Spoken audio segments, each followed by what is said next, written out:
Hello book lovers, and welcome back or welcome to Nat Cat's Bookish Cafe. Today I will be going through all the books that I read in the month of October.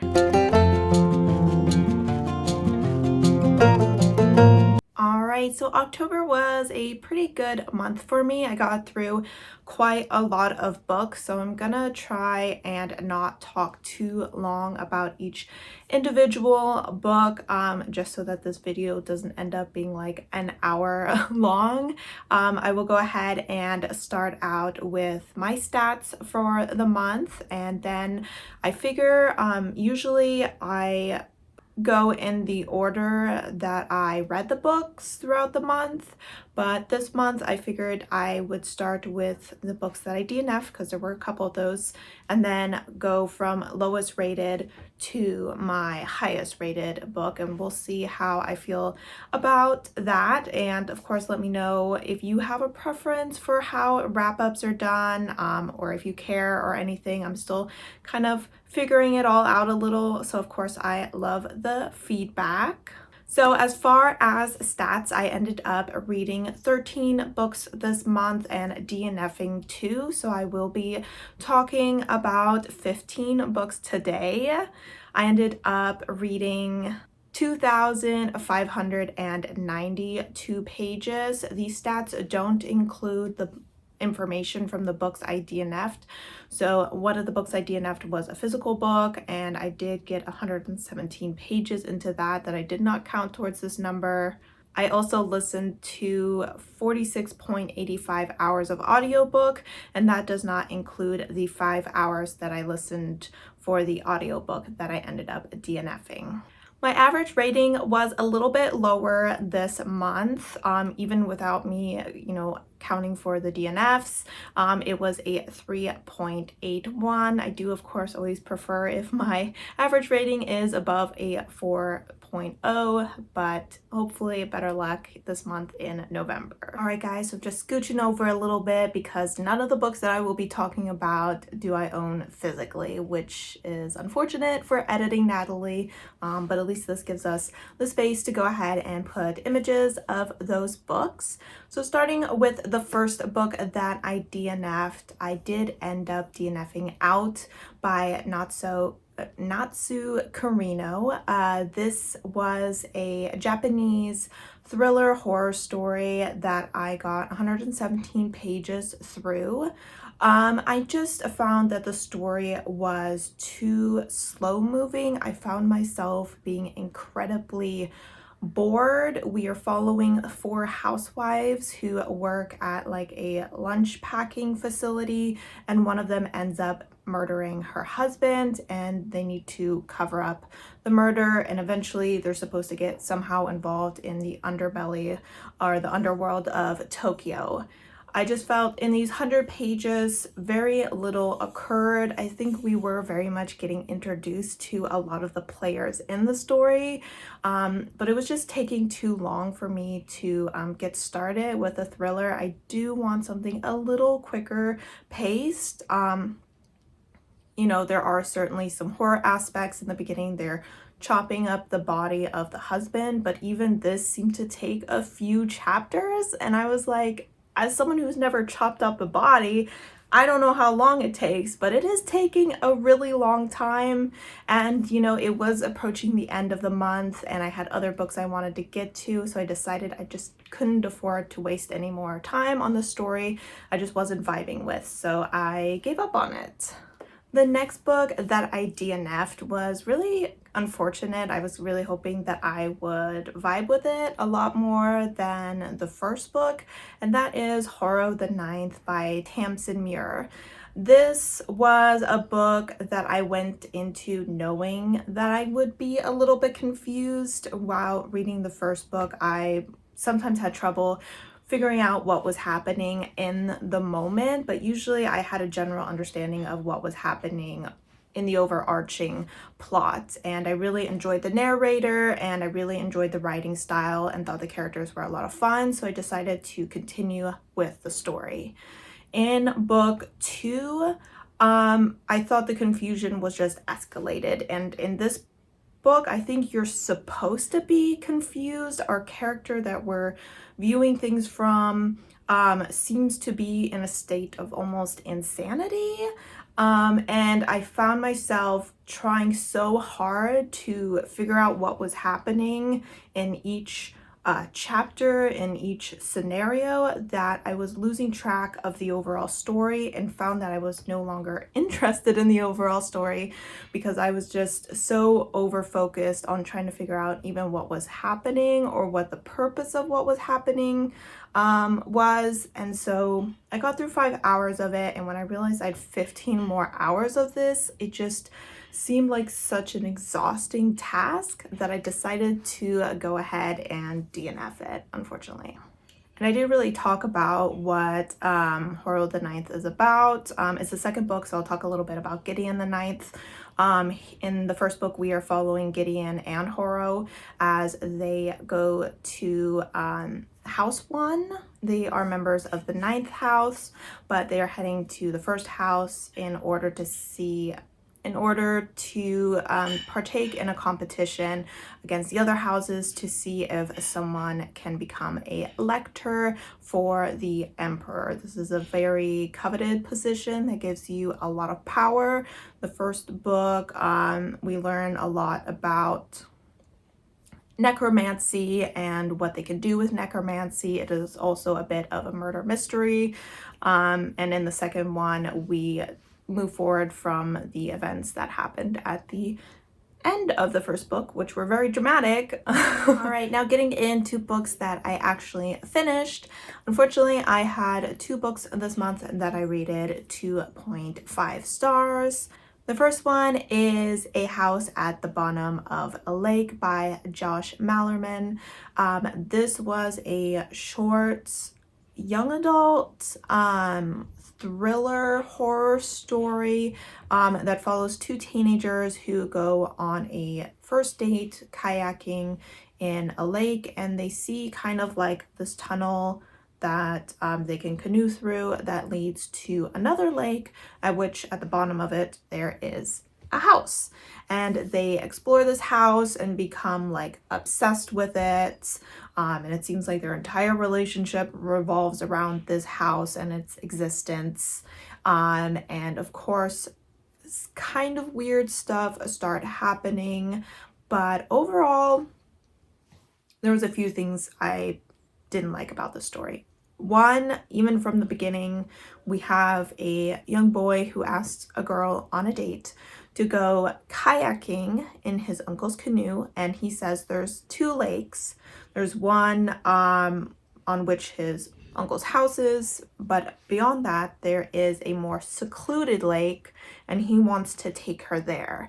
And I feel that as a woman, you should have the survival instincts to say, no, I don't want to have a first date with someone I barely know on a secluded lake in a forested area. That doesn't sound like a good decision whatsoever. But everything turns out okay. He's not like a murderer or anything. It's just bad teenage decisions.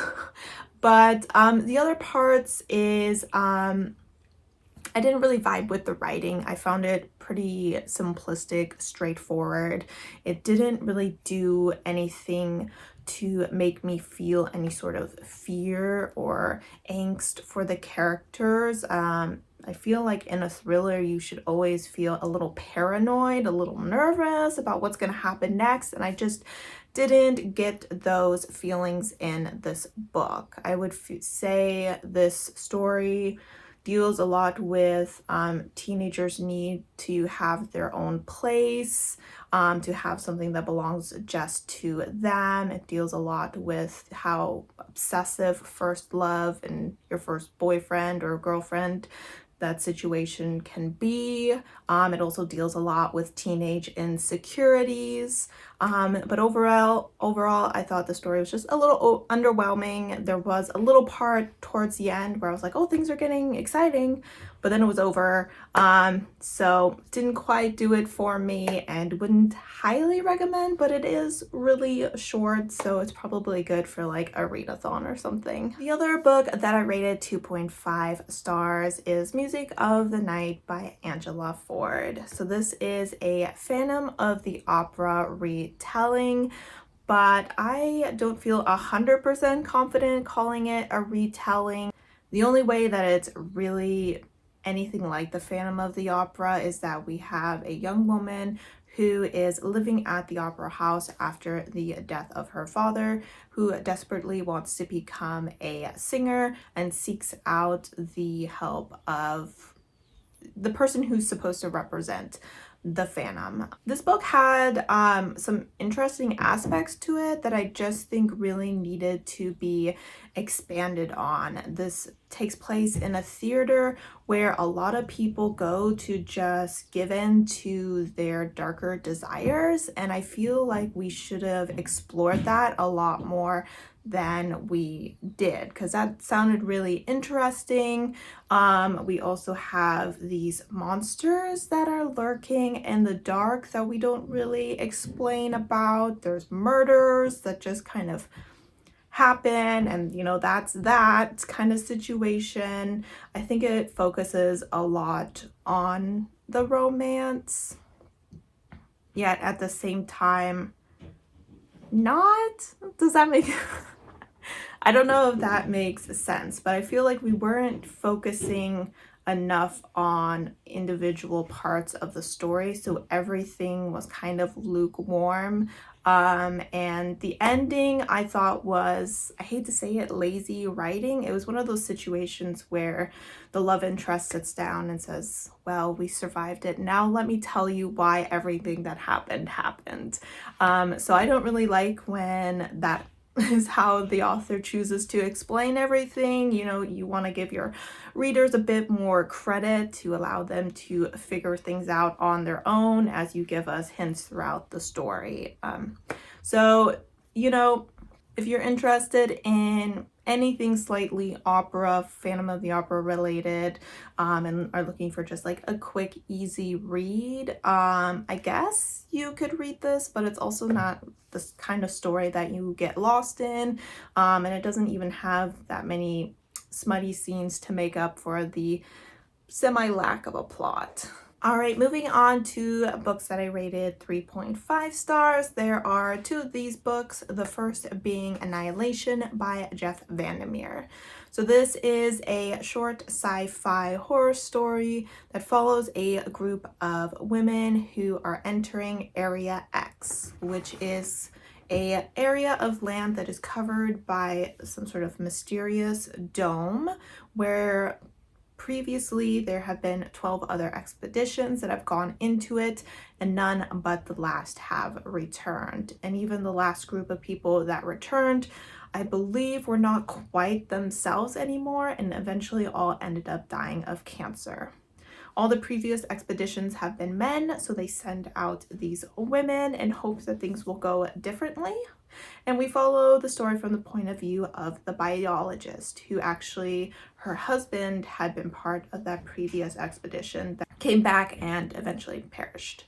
Even though a 3.5 rating might seem somewhat low, I did really enjoy this story. It's just not the kind of story that I think will stick with me too much. I think even though the book was really interesting, the movie will always overshadow it for me, just because I thought the visuals in the movie were really incredible.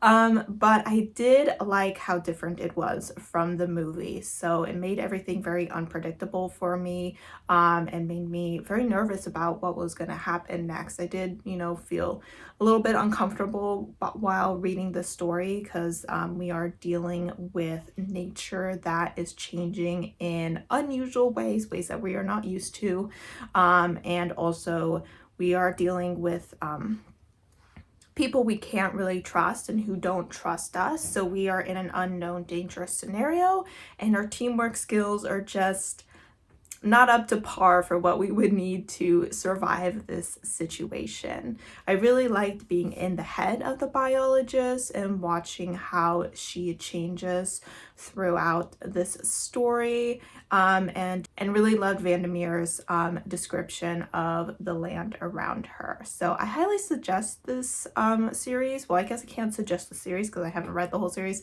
but this book in particular, I just thought it was really interesting to kind of watch our character move away from the reality we know and start to embrace the reality of Area X. The other book that I rated 3.5 stars was Homicide in Hala Hala, which I hope I'm saying correct, and this is by Mia Manasala.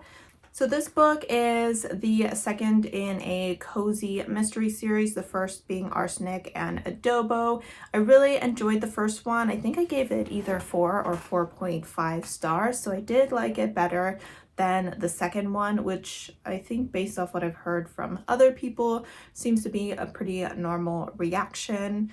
In this one, we are following our same character, Lila, and we're following her as she's still kind of dealing with the events of what occurred in book 1, in which she was the one being accused of murder.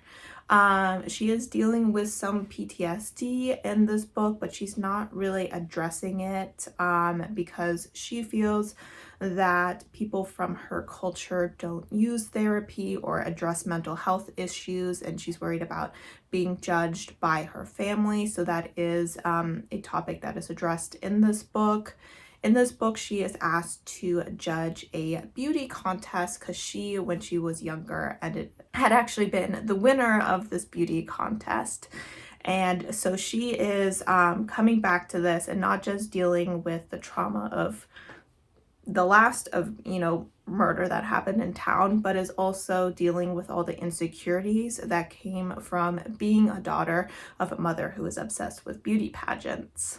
I did really like the beauty pageant aspect of it, especially because the new director of the beauty pageant made some changes to it to make it more modern, like putting in that you only had to identify as a woman to be a part of it, and also adding other talent portions of it, so it wasn't so much about just appearance, and also adding a larger volunteer portion so that those who won the final prize, which was a large cash prize, really proved that they were a well-rounded person. So I did like that aspect. The murder aspect of it is that one of the other judges for the pageant is murdered. He had kind of a predatory personality towards the pageant girls, and so they're kind of trying to figure out who it was that finally was fed up with his behavior. And our main character, her cousin, is the one that people are pointing fingers at because she had gotten into a fight with him at the bar the day before he was murdered. So this time, instead of setting out to save herself, she is setting out to save her cousin. One of the things I did not like about this book is because a man was killed in a beauty pageant setting and he was kind of a player who cheated on his wife, we were dealing with a lot of women on women hate kind of situations where a lot of women were pointing fingers at other women and saying, oh, she killed him because he cheated on her, or she killed him because he wouldn't leave his wife for her, or she killed him because she wanted a bigger part of the family company. So I didn't really enjoy, that kind of blame game situation. I prefer a book where women, of course, are supporting each other, and we just didn't quite get that enough in this book. But overall, it was still a fun time. All right, so the next 7 books I actually all rated 4 stars. 4 stars is probably the most common rating I give books. These I am going to go ahead and go through in the order that I read them, so it's not least favorite to favorite or anything like that. And the first one is going to be Cemetery Boys by Aiden Thomas. So this is a story that follows a young trans man named Yadriel, and he wants to prove to his family that he is a real bruja by performing a ritual that will summon a spirit. He attempts to summon his cousin because earlier that day they felt that his cousin had passed away. Because his family is so connected to spirits, when someone within their group passes away, they can feel it, but they're having trouble finding his body. So he tries to summon him in hopes that they will be able to find him, find his murderer, and of course, put him to rest. Instead, he ends up summoning a bad boy from his school named Julian, who was also recently murdered and will not allow Yadriel to send him to the other side until he figures out who killed him. So I thought this story was a lot of fun. Enjoyed, of course, the trans rep. Also enjoyed Yadriel's relationship with his cousin. I thought the two of them were just two peas in a pod, and watching them interact was a lot of fun. There's of course a bit of a romance blooming between Yadriel and Julian, which is really sweet. I did think the story was a little bit predictable. I kind of guessed who the bad guy is, the one who's killing people, and there was also, I think, some semi-heavy handed hints placed throughout the book about what was going, which were kind of hard to miss.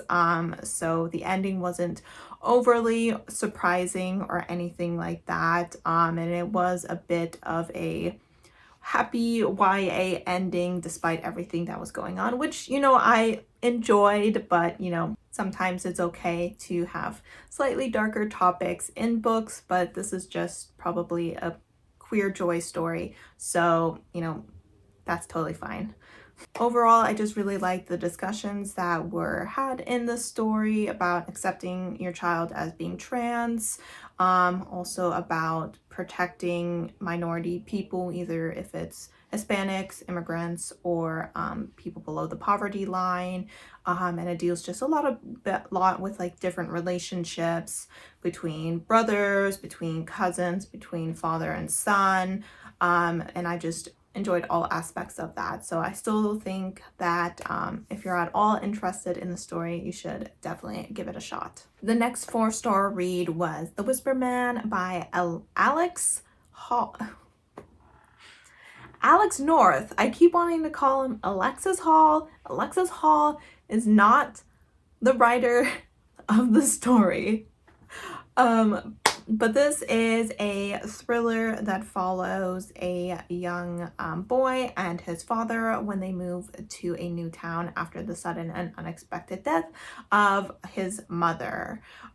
This town had 20 years ago experienced a tragedy where 7 children were murdered by someone called the Whisper Man.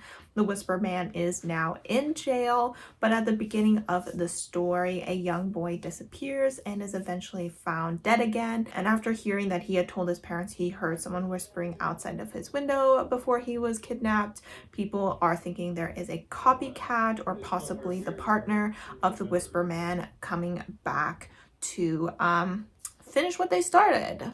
I had a lot of fun with the story. It did take me a little while to get into it, but once they got settled into the house and it became clear that our young protagonist, Jack or Jake, one of those, was going to be the next victim, things really picked up and I got really invested in the story. I also liked the discussions that we had about the relationship between the son and the father. We do get both their points of view. They are obviously grieving the loss of a huge member of their family. She was a lot more involved in, his name is Jake. So she was the primary parent to Jake, and so his father suddenly finds himself in the position of having to spend a lot more time and be a much larger part of his son's life, and he's just trying to adjust to that while also grieving the loss of his wife. So I did enjoy the communication that they had with each other. I also like that we got to follow the point of view of two detectives, one of which is the detective that caught the Whisper Man 20 years ago and is now helping on the case in present day, as well as the female detective that is working the case for the new murderer. I thought it gave us all angles of the story. We also got a couple chapters from the point of view of the killer as well. So I thought it was a really well-rounded story. And I also thought that the final chapter was just the perfect way to end this story. So highly recommend. I really enjoyed the audiobook of it, so I would suggest checking it out that way. The next book that I gave 4 stars was actually a comic, and that is Monstrous Volume 6 by Marjorie Liu, and the author is Sana Takeda. And this is a 6 volume, so I'm not going to talk too much about it. I will say that I really did enjoy this volume. I thought that the art was really exceptional in this book. I really feel that the artist is like really improving her skills throughout this comic. I also enjoyed the balance that was present in this book. We had some flashbacks to some, you know, better times when our characters were with friends or families before everything kind of started falling apart, but we also were in the present where the war is in full swing. The book definitely was bringing characters together. Everyone was converging in one location, so you know that the next volume, the last, is going to be crazy. But unfortunately, this book also ended on a bit of a cliffhanger, and my library does not have volume 7 yet, so I will just be sitting here twiddling my thumbs until it finally shows up. For the next book, we have A Chosen Man by Jamie Reese. This is a male-male romance. It's a contemporary, and it's part of a series that's called the Men of the Halfway House series. This usually follows ex-cons as they go to a halfway house to kind of get their footing back in society after spending time in prison. In this book, we follow Dylan, who went for 2 years after being caught hacking into a large corporation that's supposed to protect people's personal information. He had actually gone in there to kind of inform them that he is able to hack into this, and so they need to up their security. But of course, he was caught in the middle of doing this and had to go to prison to do so. Once he is released, it becomes obvious that there are some people that are very interested in his ability to hack into this company. And so he gets the help of a man called Wall, who is going to take him to a safe place so that they can kind of try to figure out how to catch these people before they catch Dylan. So it's kind of a bodyguard romance, though he's not really a bodyguard. He's just part of a police task force who has decided that he is interested in Dylan and wants to keep him safe. Dylan does seem to possibly be on the autism spectrum a little bit. He's someone with autism who has incredibly high intelligence but does struggle with social interactions. Like all the books in the series, I usually give them about 4 stars. They're just really sweet. They're fun. They are a little bit repetitive and maybe a little bit on the long side, but it's just wonderful seeing someone get a second chance at a happily ever after and finally finding someone who loves and appreciates them for the person that they truly are. Next, we have a book that was actually written by Alexis Hall, and that is Husband Material. I had 0 plans to read this book this month or possibly any month because I was left rather disappointed by book one, but I did take part in Squash That series, which was hosted by Kayla from Kayla Ray Reads and Bailey from Is Bailey Reading. And so I needed an audiobook, and this one happened to be available, so I said, why not? And I was actually pleasantly surprised by how much fun I had with this story. I don't know if it's because this time I listened to the audiobook instead of reading it, that the humor just came off a little bit better. It had me laughing a lot. I have to admit, overall, the story, I wasn't super invested in this. In boyfriend material, we are following Luke and Oliver, who decide to, I think they fake date because their friends tried to set them up and they don't really vibe, but I think they both have events that they need a partner for. I don't even remember book one, but at this point they've been dating for 2 years, and Luke starts to notice that a lot of people around him, including his ex, are getting married, and that he and Oliver don't really seem to be on that path. So he proposes, and they start having some issues as they plan this wedding, because it does seem like the whole thing is a little bit forced. And we just watch them as they work their way through this, as well as some other issues. Oliver is dealing with the possibility that he has some internalized homophobia, just because he feels no connection to the queer community, you know, where people are wearing, you know, their flags and they're very outward about their sexuality. He is very much more straight passing, I guess you could say. So he and Luke are on two different spectrums when it comes to expressing their sexuality, and so they're also dealing with that. So there's a lot of relationship tension in this book, but I think it's well balanced out with Alexis Hall's humor. So I actually had quite a good time with it, and will be reading book 3, which is apparently called Father Material. So that'll be interesting.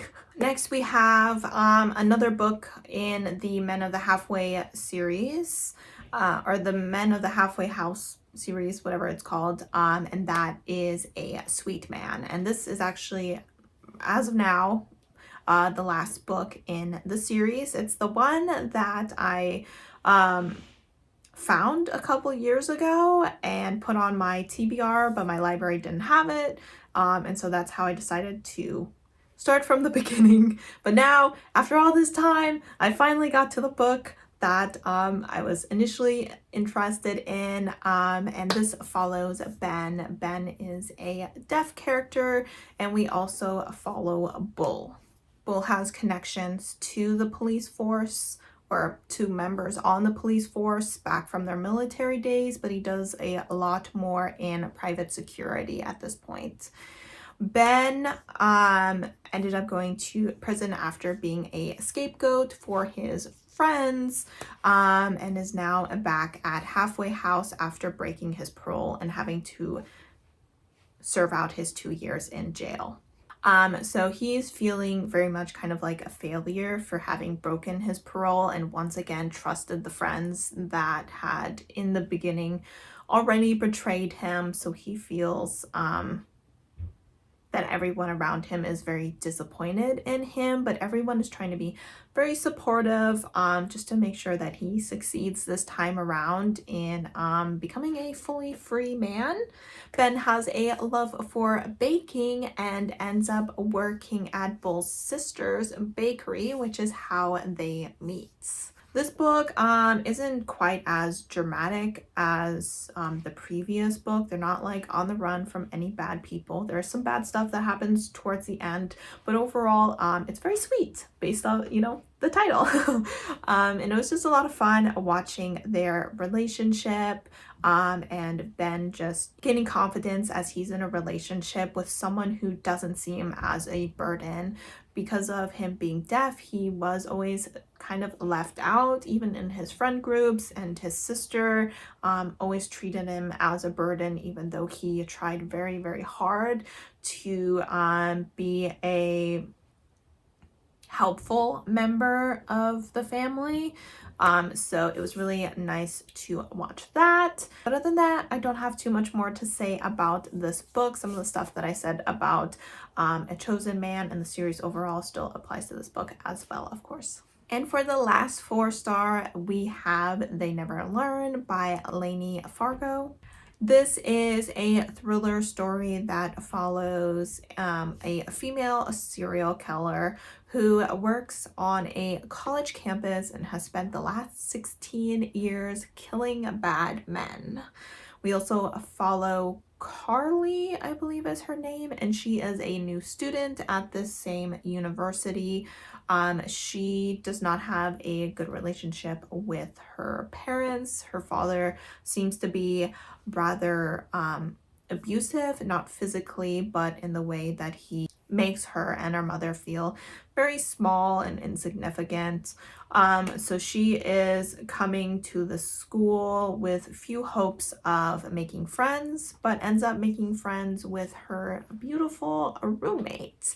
This book does have a bisexual rep. Both Scarlett and Carly are bisexual. I had quite a bit of fun with this story. It's kind of hard to talk about in a non-spoilery way. I do have a spoiler-filled review on Goodreads if you want to check it out, and I also did a non-spoilery review on Instagram that may say a little bit more than what I'm flailing around to say right now. I was really happy that the setting was college, as pretty much anyone with any knowledge of sexual assault or rape culture knows, colleges are like a cesspool. They're like a hunting ground for rapists, either if it's professors or male college students, just a lot of women and of course men as well, or non-binary people, experience rape or sexual assault while they are at college. So I thought it was a really fitting setting for the story. At the beginning of the story, Scarlett kills a man on campus and things don't quite go as planned. So people start investigating the murder because usually she makes it look like an accident or a suicide, but in this case it's very obvious that he was murdered. And also the school starts looking into past suicides after the death of one of their football players. So she's feeling nervous. She joins this group that's looking into the suicides so that she can make sure they're not looking at her, because some of the suicides, obviously not all of them, are because of her. There is a twist partially through this book that really changes the way that you read the story, and I really enjoyed that aspect. I enjoyed being in the head of a serial killer and as well in the head of Carly, who seems to maybe be who is growing angrier and angrier and more frustrated with the way that sexual assault is being handled on the campus. So it's really, you're kind of like, where's she gonna go? Is she gonna become a serial killer too, or is she gonna take a different path? But yeah, overall thought it was an interesting story and highly recommend. All right guys, second to last book, we're almost there. This book I rated 4.5 stars, and that is A Company of Fiends by Catherine Moon. This is book 2 in the Tempting Monsters series. The first one is A Lady of Rooksgrave Manor. And we are following Hazel in this story. Hazel is actually part nymph, but she does keep the secret, and her ears were clipped by her father many years ago.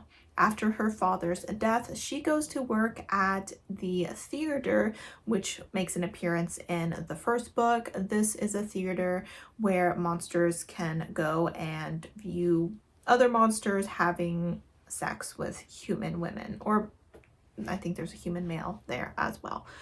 Hazel has been there for about 8 years now, which makes her one of the oldest members there, and she gets a lot of the tougher clients. A lot of the girls think it's because she's been there longer, but the owner of the theater knows that she is a part nymph, and so she's able to heal a little quicker if the monsters get a little too rough. At the beginning of this story, similar to the first one, she starts collecting a group of men around her who all become her lovers. I did think that at times the story moved a little bit too slow. This book was like 400 or 504 pages. And one of my favorite parts of book one was watching them interact as a group. It didn't have to be like in a sexual setting, but that was fun as well. But just watching them all work together to protect the main character was something I really enjoyed in book one, and I felt like it took a little too long to get to that point in book two, but once it eventually did, it was well worth the wait. I would actually go so far as to say that I enjoyed the group sex scenes in this book a bit more than in book one. The criminal or the villain in the first book does make an appearance in book two, and it looks like he will be in book three as well. He's kind of that overarching villain that probably at the end of book three everyone will come together and take him out. But we once again got to both see our male monsters protecting our female, but we also, once again, as in book one, had a very strong female character who was able to hold her own and was very much invested in protecting the men that she loved. I did like that in this book, our character was also part of the monster group, being half nymph, which allowed her some special abilities and to help even more in their quest to discover the killer. This series is just a lot of fun. It's really smutty, so if you don't like smut, you know, stay away from this. But if you do like it, and if you do like monster romances or group sex scenes, things like that, 10 out of 10 would recommend this book. Can't wait for book three to come out. And the final book, and the only 5-star of this month, was Wild Card, which is book 2 to Warcross by Marie Lu. So this is a book that follows Amika Chen. In the first book, we come across her as a bounty hunter who is hunting people that are legally gambling in the Warcross games. Warcross is like a virtual reality game that people can take part in. And during one of their large competitions, there is a rare kind of, what are they called? Artifact? Some sort of artifact that gives you a special ability. I can't remember what they're called right now. And she decides to hack into the game in hopes of stealing that so she can sell it because she is in debt. But she accidentally ends up glitching into the game. So the owner of the company, or the creator of the game Warcross, ends up bringing her to Japan because he says there is another hacker who is trying to interfere with the games. The hacker is called Zero, and he would like her to join the games so that she can try and hunt him down. I really enjoyed the first book. I ended up giving it 5 stars as well. I thought it was just a lot of fun. It is a YA sci-fi. It's often compared to Ready Player One. I did enjoy this book a little bit more than Ready Player One, but I think Ready Player One had a lot of like 80s references that don't really mean anything to me, so I wasn't able to connect to the book as much. But I really did enjoy our main character. I thought she was a very strong female. I really liked the Warcross setting. I thought it was interesting. In book 2, we got to see a lot more teamwork, which was something I was hoping for. There was also a ton of twists and turns. I never knew what was going to happen next. I was never able to predict it. Not that I was like trying very hard to. I was just along for the ride, and I just had a lot of fun with this series. I feel like it's a fun, easy series to get through that will keep you thoroughly entertained. I really enjoyed the ending of it, and it's just a duology. So if you haven't read this, I know it's older, but I feel like it really holds up really well. So I highly suggest checking it out. All right, guys, we did it. We talked about all 15 books that I read or partially read this month. Let me know down below what your favorite and least favorite book were of the month. My favorite of the month was, of course, Wild Card, and as far as least favorites, I'm not accounting for the ones I DNF'd. So A House at the Bottom of a Lake ended up being my least favorites. But thank you guys, as always, for supporting my channel by watching my videos, and I hope to see you next time. Bye! By the way, if you're wondering how, if I don't own any of them, I'm holding up 15 books in my thumbnail. It's because I grabbed 15 random books so that I would actually have something to hold.